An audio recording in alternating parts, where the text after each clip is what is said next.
The most important advice is always to prepare yourself. Prepare yourself for your future, and that means and engage in things that you are excited about. It's not all about taking courses that you think we expect necessarily, but it's about taking courses that also fit with your aptitude.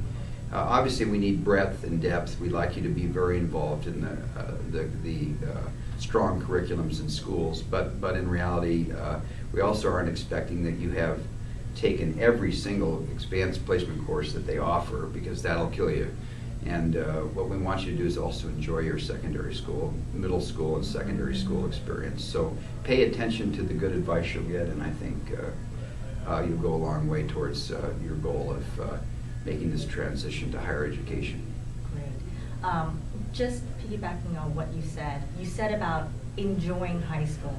And I think a lot of students are thinking, I have to do so many of the APs, I have to do so many extracurricular, I don't even have time to go to sleep. And I've worked with students who only slept for 1 hour.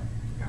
And is there something you can talk to the students about that? Yeah, I think that's a mistake. I think study after study has shown us that sleep is important.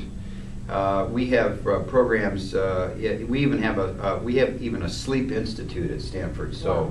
Very famous. And our local professor, Professor Dement, actually works with local schools to promote the concept that you need to get your rest as you also make your way through school. So stressing yourself at such a level where you're not getting the kind of rest necessary, in the long term probably will make you not as good a student. You might push the envelope and take all these courses, but in reality you may not feel the joy that you should feel when you're going to school. So, pay attention to the fact that you don't need to take every AP course in the place, that it's not just about that. It really is about how you're developing as a human being. So taking 1 or 2 fewer is fine.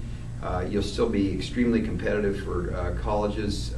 There's another research project that goes out called Stressed Out Students. I think they've changed its name, but in reality that also reflects what you just described, which is students that are pushing so hard that they are sort of lost control of their own being, their own soul.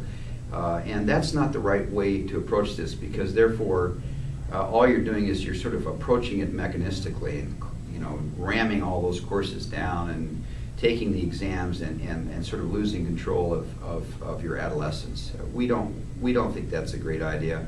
And actually in the application itself, if that's the experience that you're having, it's probably going to be a deficit rather than an asset, because we really are looking for you, the person, too. One of the things, I alluded to it earlier, but one of the difficulties is that students are hesitant to share who they are.